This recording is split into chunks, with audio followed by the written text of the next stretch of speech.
दोस्तों नमस्कार। मैं हूं रोमा और आप देख रहे हैं न्यूज़ नशा।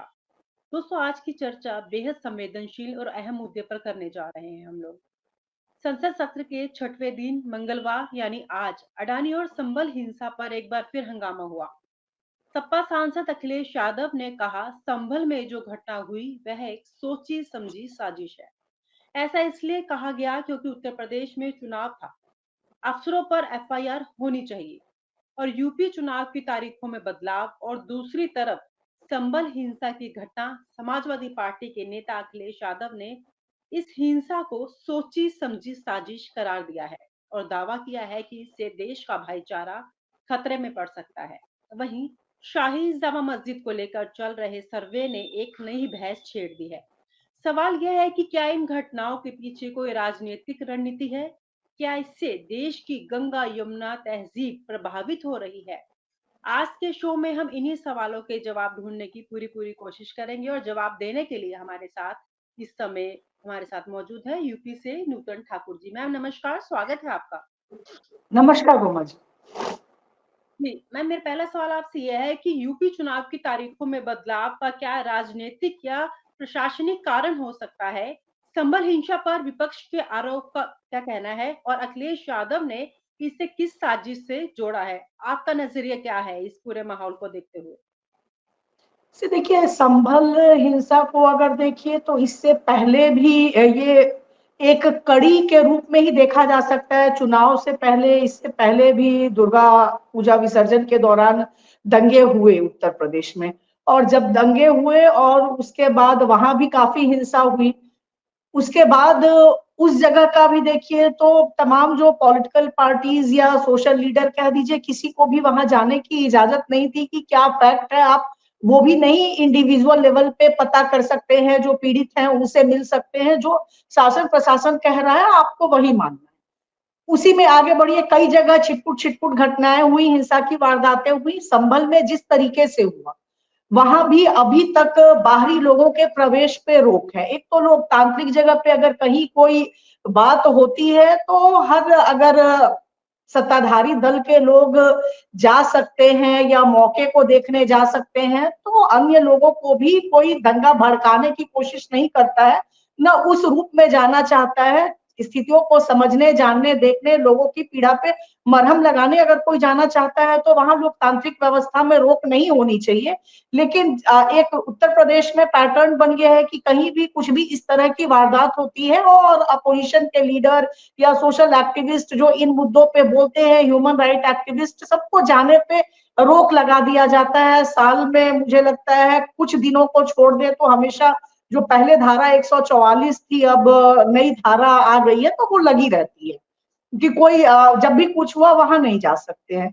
अब संभल हिंसा की बात करूं तो उसको अगर देखिए तो शुरुआत किस चीज से हुई, एक मस्जिद के सर्वे में, और ये कहा गया कि जुडिशियल ऑर्डर है।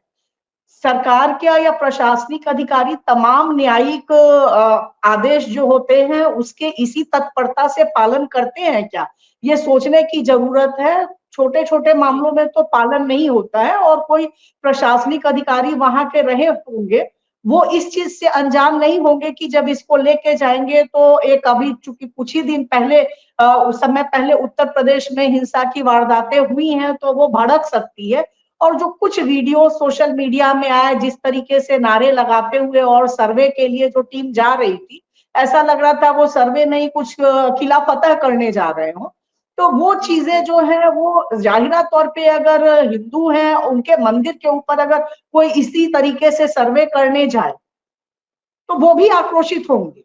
हो सकता है ऐसी स्थिति आए, तो ऐसी स्थिति लानी ही क्यों है, ये मुझे लगता है कि एक सोचिए, वो वोट पोलराइज करने के लिए, लोगों को दो खाने में बांटने के लिए, इस प्रवृत्ति को कि ये हमारे वोट बैंक, हमको किनसे फायदा है, तो कैसे एकजुट रखे। मैं तो इन सारी चीजों को उसी कड़ी में देखती हूँ, क्योंकि कहा यह जाता है कि इतिहास से सीखो और भविष्य में वैसी गलती ना दोहराओ, भविष्य को देखो कैसे बेहतर होगा। तो क्या इस तरीके से हम अपना भविष्य बना रहे हैं कि लोगों को धर्म के प्रति नफरत फैलाना, पहले मंदिर था, मस्जिद था, क्या था, मुझे लगता है उस चीज में जाने की जरूरत ही क्या है। धार्मिक जगह है, कुछ लोग जाके अगर वहां पूजा कर रहे हैं, बहुत पहले 200 सालों पहले क्या हुआ उससे आज अब कि हमको वो करना है, तो ये चीजें मुझे लगता है उकसाने को या और ज्यादा उस दिशा में लोगों को अग्रेसिव करने के तहत किया जा रहा है। जैसे यहीं पे अगर ये चीज रुक जाए तो भी मैं बड़ी बात मानूंगी,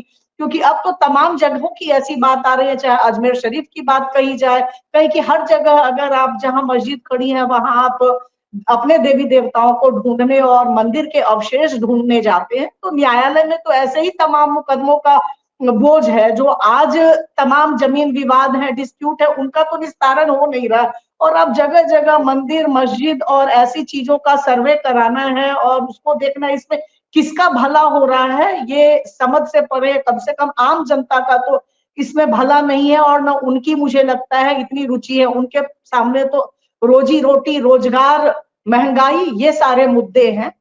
एक इन मुद्दों से ध्यान भटकाने की कोशिश भी दिखती है। सत्ताधारी दल को ये लगता है कि चलो आप धर्म की बात कर लो, और उसी रूप में जो भी चर्चा परिचर्चा, यहाँ दंगा हो गया, यहाँ हमारे मंदिर है, तो और एक एलिबाई क्या है, कोर्ट ने आदेश दिया है। सारे कोर्ट के आदेशों का तो इस तत्परता से पालन भी नहीं किया जाता है। अगर ऐसा आदेश था उसकी अपील करनी चाहिए थी, बजाय उसके जिस तरीके से, और वो भी जो सर्वे की टीम गई, जो कुछ वीडियोस सोशल मीडिया में आए, तो वो पूरी मानसिकता को दिखाते हैं कि वो शांतिपूर्ण सर्वे करना उद्देश्य था भी, या ये उद्देश्य था कि ऐसी चीजें हो। तो जैसे अखिलेश यादव का ये जो बयान है कि सोची समझी साजिश वाला जो ये बयान है बहुत वायरल हो रहा है कि ये प्रॉपर तरीके से पूरा ऐसे साजिश थी, इस बयान को आप कैसे देखते हैं? क्या लगता है इसमें कितनी सच्चाई है?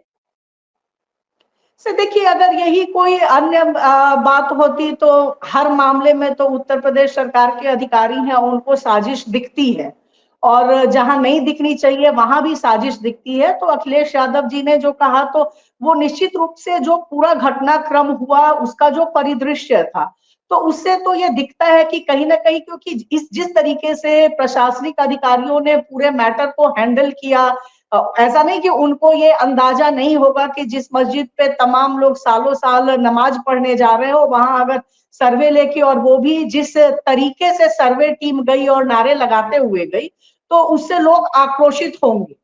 उसके बाद जी। अब उस घटना में किसने क्या किया, वो चूंकि किसी भी बाहरी व्यक्ति को जाने की संभल में इजाजत ही नहीं है, तो एक निष्पक्ष रूप से उस पूरे घटनाक्रम का मौके पे क्या हुआ, किस तरीके से घटना घटित हुई, पुलिस अधिकारियों का की क्या भूमिका रही उसमें, इस पे कोई भी आदमी बाहर से उस हद तक नहीं बोल सकता है, क्योंकि जो पीड़ित है, नेट बंद कर दिया गया, तो जो चीजें छन के आ रही हैं, तो उसमें अब तो ये भी है कि एक हिंसा हुआ, आप पोस्टर जारी कर रहे हैं, वहां आसपास दुकानें भी होंगी, कुछ लोग अपने काम से भी जा रहे होंगे, तो एक उसके बाद जो फर्जी फंसाने की बात होती है, तो वो भी कितने लोग जो हो सकता है उस जगह उस पत्थरबाजी में नहीं हो, उस हिंसा में नहीं हो, और उन पे भी मुकदमे हो, उनके भी पोस्टर जारी हो, तो ऐसी सिचुएशन पहले लाने देना, और उसके बाद किसी को वहां नहीं जाने देना, ये कहते हुए कि आप जाओगे तो स्थिति बिगड़ जाएगी। आखिर ये स्थिति बिगड़ी क्यों? अगर प्रशासन उस हद तक सक्षम होता, समर्थ होता, तो ये स्थिति आती ही नहीं। और अगर पहले कभी भी देखिए, तो ऐसा नहीं कि उत्तर प्रदेश में या अन्य जगहों पे कभी दंगे या हिंसा की वारदातें इस तरीके से नहीं हुई है, लेकिन जब भी ऐसी घटनाएं होती तो अधिकारियों पे कार्रवाई तत्काल होती थी कि एक इनिशियल रोक के लिए एक मैसेज है।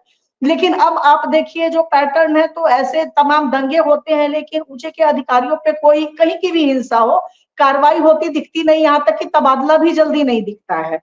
तो एक अधिकारियों को भी मुझे लगता है कि ये छूट है कि आप जो भी करो हो रहा है, तो एक वर्ग विशेष खुश खुश रहे उस दिशा में। चाहे वो पिछले दंगा की घटना देख लीजिए, वहां भी एडमिनिस्ट्रेशन कभी इस तरीके से प्रेस ब्रीफ में भी नहीं कहता था कि ये इस समुदाय के लोग हैं और उस समुदाय के हैं, और उस पक्ष के लोगों ने बकौल नाम लेके कि उनके द्वारा ये चीजें की गई। तो जब एडमिनिस्ट्रेशन भी, जिसको निष्पक्ष होना चाहिए, वो भी अब शांति व्यवस्था को खांचों में बांट के देखने लगा है, तो ये मुझे लगता है कि ये तो अभी शुरुआत है। आगे और तमाम कितनी जगहों पे ऐसी चीजें देखने को मिलेंगी, और निश्चित रूप से ये जो अभी हमारी पॉलिटिकल पार्टी है, सत्ताधारी पार्टी है, उनके एजेंडे को ये चीज सूट करती है। और आप हमसे जुड़े रहने के लिए सब्सक्राइब करें YouTube पर, फॉलो करें ट्विटर पर और लाइक करें Facebook पर। और ज्यादा जानकारी के लिए आपको टाइप करना होगा सिर्फ न्यूज नशा।